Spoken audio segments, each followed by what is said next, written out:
شمشیر بے نیام حضرت خالد بن ولید part number 165 اپنا اسلامک اسٹوڈیو۔ اگر مجھے میرے لشکر اور میرے خلیفہ کو انعام دینا ہے تو جزیہ ادا کر دے، خالد نے کہا، لیکن جزیہ لے کر ہم چلے نہیں جائیں گے بلکہ تجھے اور ہر کل کی رعایا کی حفاظت، عزت اور ہر ضرورت کے ذمہ دار ہوں گے۔ اگر یہ بھی منظور نہیں تو میدان جنگ میں ہماری تلواروں کی ملاقات ہوگی۔ ناظرین، مورخ واقدی بلازری اور ابو یوسف نے لکھا ہے کہ خالد مہان پر اپنا بڑا ہی اچھا تاثر چھوڑ آئے اور مہان کا جو تاثر لے کر آئے وہ بھی اچھا تھا، اس نے کوئی اوچھی بات نہ کی۔ ناظرین، خالد نے واپس آ کر ابو عبیدہ کو ایک تو یہ بتایا کہ مہان کے ساتھ کیا بات ہوئی، دوسرے یہ کہ مہان کتنا اچھا اور کتنا باوقار سپہ سالار ہے، پھر اس میں ایک ہی خرابی ہے۔ ابو عبیدہ نے کہا، اس کی عقل و دانش شیطان کے قبضے میں ہے۔ ناظرین، خالد مہان کو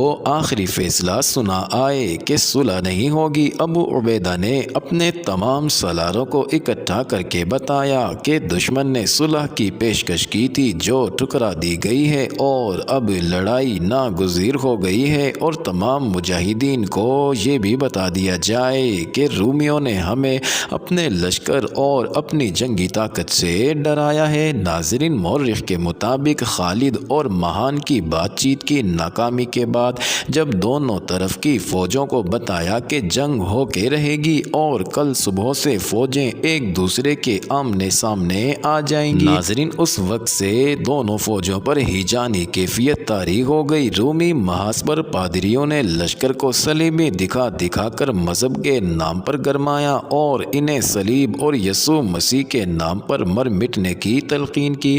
ناظرین، پادریوں کے الفاظ اور ان کا انداز اتنا جوشیلا تھا کہ سپاہیوں نے صلیب کی طرف ہاتھ کر کے حلف اٹھائے کہ وہ فتح حاصل کریں گے ورنہ مر جائیں گے۔ ناظرین، مسلمانوں نے عبادت اور دعا کے لیے رات کا وقت مقرر کیا۔ انہیں گرمانے اور جوش دلانے کے لیے واعظ کی ضرورت نہیں تھی، جس مقصد کے لیے وہ گھروں سے نکلے تھے۔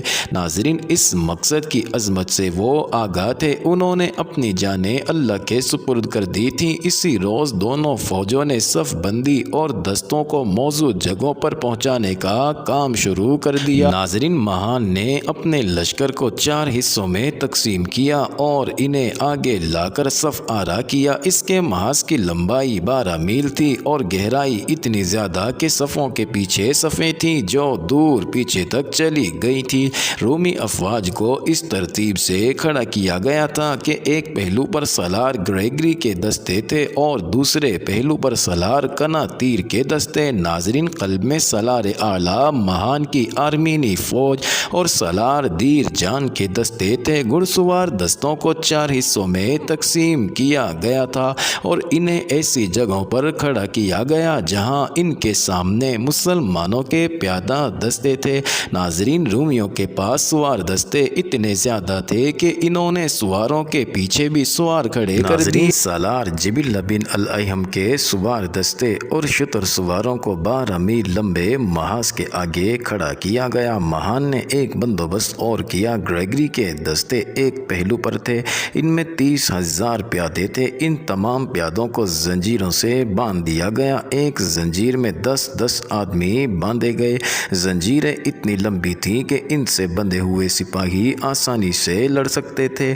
ناظرین، زنجیروں کا ایک مقصد یہ تھا کہ سپاہی بھاگ نہیں سکیں گے اور دوسرا مقصد یہ کہ مسلمان حملہ کریں گے تو ان زنجیروں سے الجھ جائیں گے، گریں گے اور صفیں توڑ کر آگے نہیں نکل سکیں گے۔ ناظرین، خالد رومیوں کی صف بندی دیکھ رہے تھے۔ سالار اعلیٰ ابو عبیدہ تھے، ان میں ایک قابل سالار کی ساری خصوصیات موجود تھیں، لیکن میدان جنگ میں بڑی احتیاط سے قدم اٹھاتے تھے اور خطرہ مول لینے سے کچھ گریز کرتے تھے۔ ناظرین، جنگ یرموک میں انہوں نے سپہ سالاری کے فرائض خالد کے حوالے کر دیے تھے۔ یہ جنگ ایسی تھی جس میں خطرے مول لینے ہی تھے۔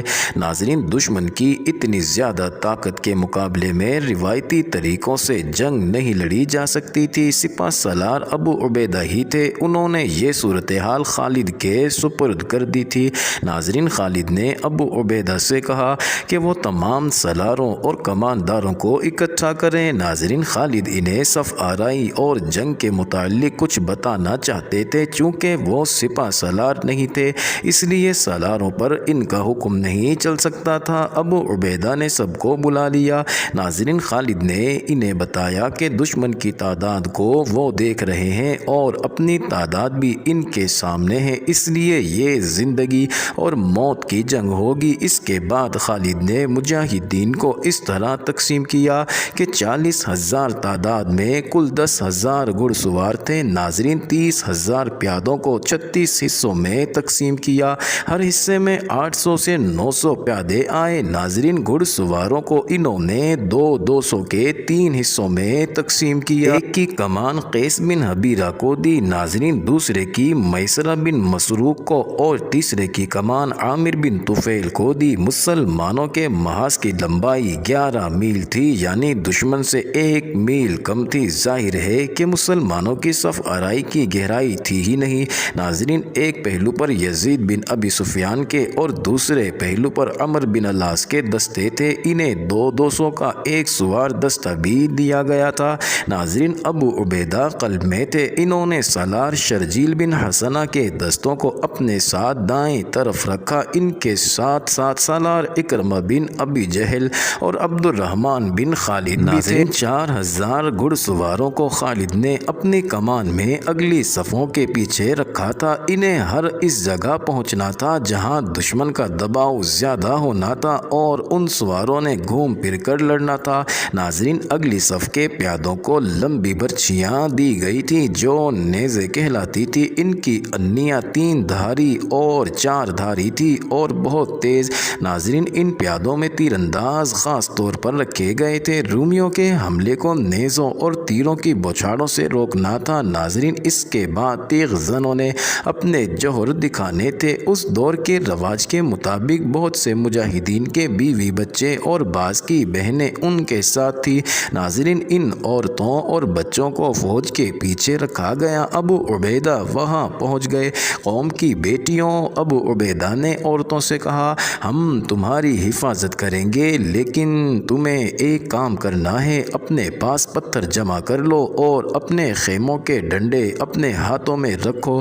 اگر کوئی مسلمان بھاگ کر پیچھے آئے تو اسے پتھر مارو، ڈنڈے اس کے منہ پر مارو۔ بھاگنے والوں کی بیویوں اور بچوں کو ان کے سامنے کھڑا کر دو۔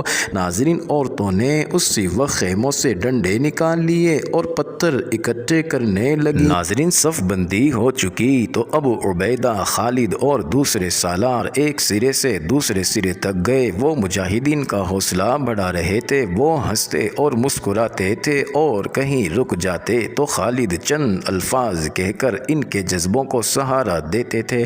ناظرین، ان کے الفاظ کچھ اس قسم کے تھے کہ اللہ کی طرف سے بڑے سخت امتحان کا وقت آ گیا ہے۔ اللہ کی مدد اسی کو حاصل ہوتی ہے جو اس کی راہ پر ثابت قدم رہتا ہے۔ دنیا میں اور آخرت میں عزت اور تکریم انہیں ملتی ہے جن کے دلوں میں ایمان کی شمع روشن ہوتی ہے اور وہ کفر کی تیز دھار تلوار کا مقابلہ بے خوف ہو کر کرتے ہیں۔ ناظرین، مورخ طبری نے لکھا ہے کہ یہ سالار ایک دستے کے سامنے سے گزرے تو ایک مجاہد نے کہا، رومی اتنے زیادہ اور ہم کتنے تھوڑے ہیں۔ ناظرین، خالد نے گھوڑا روک لیا۔